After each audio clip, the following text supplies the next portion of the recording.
ሰላም ጤና ይስጥልን ተመልካቾቻችን ከአንከር ሚዲያ ዝግጅት ክፍል ያክብሮት ሰላምታችንን እናቀርባለን። ዜናዎችን ይዤ መጥቻለሁ። መሳይ መኮንን ነኝ።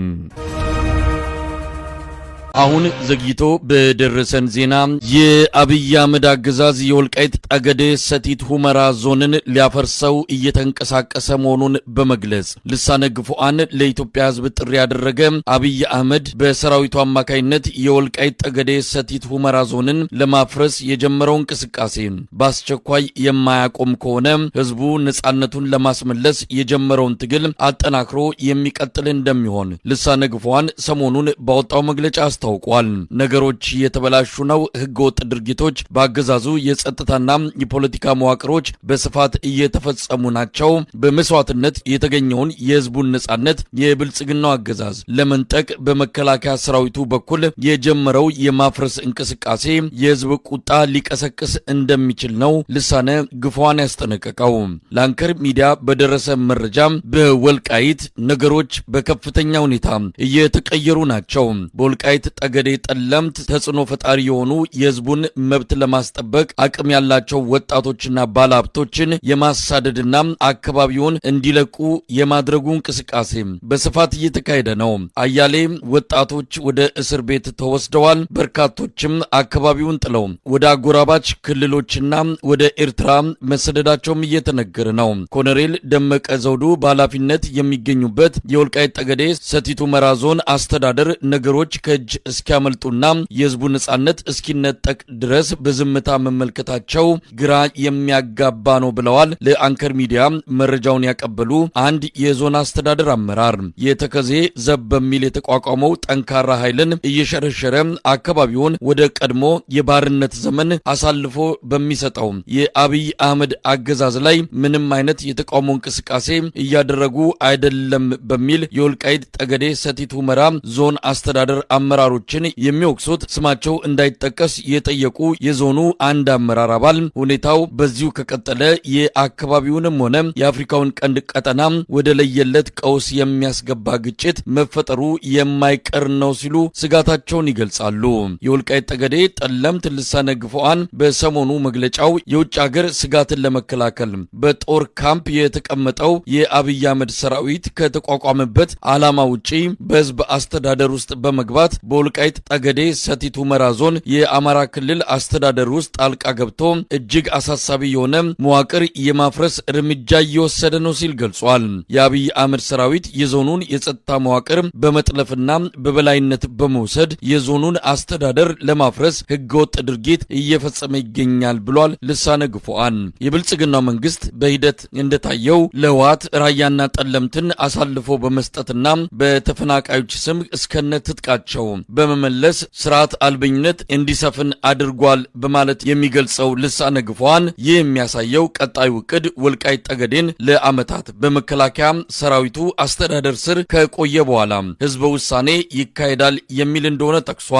ሆኖም ዕቅዱ የወልቃይት ጠገዴ የአማራ ማንነት ጥያቄን ፍትሃዊ መልስ በመንፈግ የወልቃይት ጠገዴ ሰቲት ሁመራ ዞን ለም የእርሻ ቦታዎችን ለመከላከያ ጀነራሎች በችሮታ መልክ ለመስጠት የታቀደ ስውር የብልጽግና የወረራ እቅድ ነው ሲል ይገልጻል ልሳነ ግፉዓን። ከእንግዲህ ከትግራይ ሊመጣ የሚያስብ የትኛውም አስተዳደራዊ ኃይል በማንነቱ ብቻ ሲጨፈጭፈው ከኖረው ህወሓት ተለይቶ የሚታይ አይደለም ብሏል። ልሳነ ግፉዓን ለኢትዮጵያ ህዝብ ባስተላለፈው ጥሪም የብልጽግና መንግስት የወልቃይት ጠገዴ ሰቲት ሁመራ ዞንን ለማፍረስ ብሎም በመከላከያ ሰራዊቱ ስር ለማስተዳደር እየተንቀሳቀሰ በመሆኑ የአማራ ህዝብ ለዚህ ፍትህና ነጻነት ለሚያደርገው ትግል የኢትዮጵያ ህዝብ ከመቼውም ጊዜ በላይ ከወልቃይት ማህበረሰብ ጎን እንዲቆም ልሳነ ግፉዓን ጥሪ አቅርበዋል።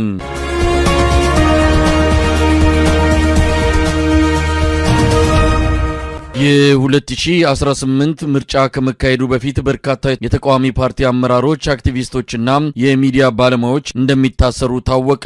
ለአንከር ሚዲያ በደረሰ ጥብቅ መረጃ ከእስሩ በተጨማሪ በተጠና መልኩ የግድያ እርምጃ የሚወሰድባቸው ግለሰቦች ከወዲሁ ስማቸው ተለይቶ መያዙንም ለማወቅ ተችሏል። ለዚህም አብይ አህመድ የሚመራው ከደህንነትና ሌሎች የጸጥታ አመራሮች ጋር ልዩና የተጠና ዘመቻ መጀመሩን ከደህንነት መስሪያ ቤቱ በኩል በተላከልን መረጃ ላይ ተመልክቷል። ከመከላከያ ከፖሊስና ከደህንነት መስሪያ ቤቶች በተጓዳኝ በልዩ ሁኔታ የተቋቋመው ዘመቻ አብይ አህመድ በሰብሳቢነት ጀነራል ሹማ አብደታ፣ ተመስገን ጥሩነ፣ ሽመልስ አብዲሳና ሲሳይ ቶላ ደግሞ አባል ሆነው ከክልሎች የተወሰኑ ለአብይ አህመድ ታማኝ ናቸው ተብለው የተመረጡ አመራሮች የተካተቱበት ሲሆን በሚስጥር የተዋቀረው ይህ ኮሚቴ ስራውን መጀመሩንም ለማረጋገጥ ተችሏል። አብይ አህመድ የምክክር ኮሚሽኑ እንቅስቃሴና ቀጣዩ ሀገር አቀፍ ምርጫ ብልጽግና በቀጣይ 30 ዓመት በኢትዮጵያ ውስጥ ለሚኖረው ወሳኝነት ቁልፍ ሚና እንዲጫወት ተደርጎ እየተሰራ በመሆኑ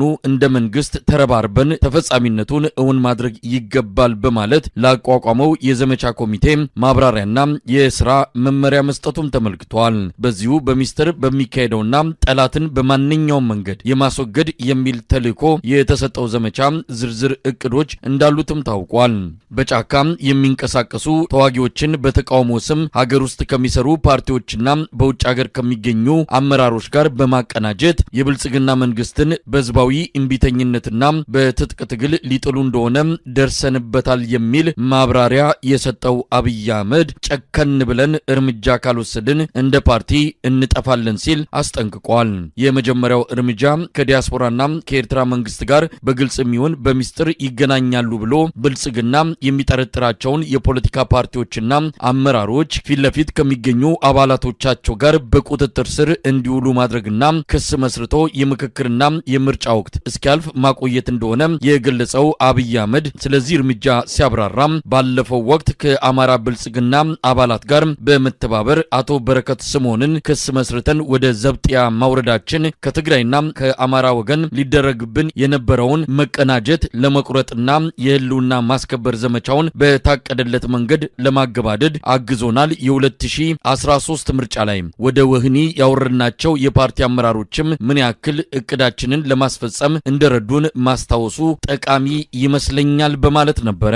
በዚህ መሰረት አሁን ላይ በእስር ላይ የሚገኙ የአማራ ተወላጆችና አቶ ታዬ ደንዳን ጨምሮ ሌሎች የፖለቲካ እስረኞች እስከ መጪው 2018 ምርጫ ድረስ ሊፈቱ እንደማይችሉ ነው የአንከር ሚዲያ ምንጮች የገለጹት። በዚህ ምስጢራዊ ተልዕኮ በተሰጠው የአብይ አህመድ ስውር ዘመቻ ሊወሰድ የታቀደው ሌላው እርምጃ የሃይማኖት አባቶች፣ ባለሀብቶች፣ ምሁራን፣ ተጽዕኖ ፈጣሪ ወጣቶችና የጥበብ ሰዎች እንዲሁም ህዝበኝነት የሚያጠቃቸው የብልጽግና አባላት በመዋቅሩ መሰረት እስከ ታችኛው የቀበሌ አስተዳደር ድረስ በማጥናትና በመሰለል እንቅፋት የሆኑትን ሰዎች የሚመለከታቸውን የክስ አይነት መስርቶ ወደ እስር ቤት እንዲወርዱና መዋቅሩን ከውስጥ ጭምር ማጽዳት እንደሚገባ በዝርዝር እቅዱ ላይ ተመላክቷል። ከሀገር ቢወጡ በመንግስት ላይ የመረጃና የፕሮፓጋንዳ ኪሳራ የሚያመጡ የዓለም አቀፍ ተቋማትና ዲፕሎማሲያዊ መድረኮች ላይ ጫና ሊያደርሱ የሚችሉ ዜጎችም እስከ ምርጫው ድረስ ከሀገር እንዳይወጡ ማድረግና በጥብቅ መከታተል የሚስጥራዊው የዘመቻ ኮሚቴ ተልዕኮ መሆኑን በደረሰን መረጃ ላይ ተገልጿል። ከወዲሁ ስራውን የጀመረው ሚስጥራዊ ኮሚቴ በዋናነት 5 የተቃዋሚ የፖለቲካ ድርጅቶች ላይ ትኩረት ያደረገ ሲሆን በቅርቡ አብይ በጠራው መድረክ ላይ ያልተገኙና ረግጠው የወጡ የፖለቲካ ፓርቲ አመራሮች ኢላማ ውስጥ ገብተው ክትትል እየተደረገባቸው እንደሆነም ተመልክቷል። በአማራ ክልል በተለያዩ አካባቢዎች የሚደረገው የህልውና ተጋድሎ ከሰሞኑም ተጠናክሮ ቀጥሏል። በጎጃም፣ በጎንደር፣ በወሎ በበርካታ ቀጠናዎች ባለፉት 2 ቀናት ውጊያዎች ሲደረጉ እንደነበረ ነው ከዘውትር ተሳታፊያችን ዘገባ መረዳት የተቻለው። የአማራ ፋኖ ብሔራዊ ኃይል በተለይ በባህር ዳር ከተማ ዘንዘልማ ክፍለ ከተማ ማለትም ከባህር ዳር ዩኒቨርሲቲ ግብርና ካምፓስ አቅራቢያ የአማራ ፋኖ ብሔራዊ ኃይል 1ኛ ክፍለ ጦር በወሰደው ፈጣን የማጥቃት እርምጃ የአገዛዙ ጦር አባላት ላይ የሞትና የመቁሰል አደጋ እንደፈጸመባቸውና ይዘውት የነበሩት ምሽግ ለተወሰነ ሰዓት አስለቅቆ ተቆጣጥሮ እንደነበረ ለማወቅ ተችሏል። በምስራቅ ጎጃም ዞን የትመን ቁልቁል እና አራጆ ከተማ ላይ የአማራ ፋኖ ብሔራዊ ኃይል 8ኛ ክፍለ ጦር በሰነዘረው ማጥቃት መሽጎ በነበረው የአገዛዙ ጦር አባላት ላይ ከፍተኛ ጉዳት እንዳደረሰ አያይዞ ገልጿል። ዛሬ ጠዋት በተጠና እና በተቀናጀ መንገድ በተሰነዘረው የማጥቃት እንቅስቃሴ ከ20 በላይ የአገዛዙ ጦር ተደምስሷል ሲሉ የህዝብ ግንኙነቱ አስታውቀዋል። ውጊያው በተደረገባቸው በእነዚህ ከተሞች ላይ ከውጊያው ጋር ምንም አይነት ተሳትፎ ያልነበራቸው ሲቪሎችን የተበታተነውና ከቦታው ለቆ የሄደው የመከላከያ ሰራዊት አባላት በሲቪሎች ላይ ጉዳት እንዳደረሰ ለማወቅ ተችሏል። ይህ በእንዲህ እንዳለ የጥቁር አንበሳ ክፍለ ጦር በጎንደር ቀጠና በዛሬው ዕለት ከጎንደር ከተማ አቅራቢያ በምትገኘውና ለበርካታ ጊዜ ውጊያ እየተደረገባት በከረመችው ማክሰኝት ከተማ ላይ በተደረገው ውጊያ በርካታ የአብይ አህመድ ጦር መግደላቸውን አስታወቁ።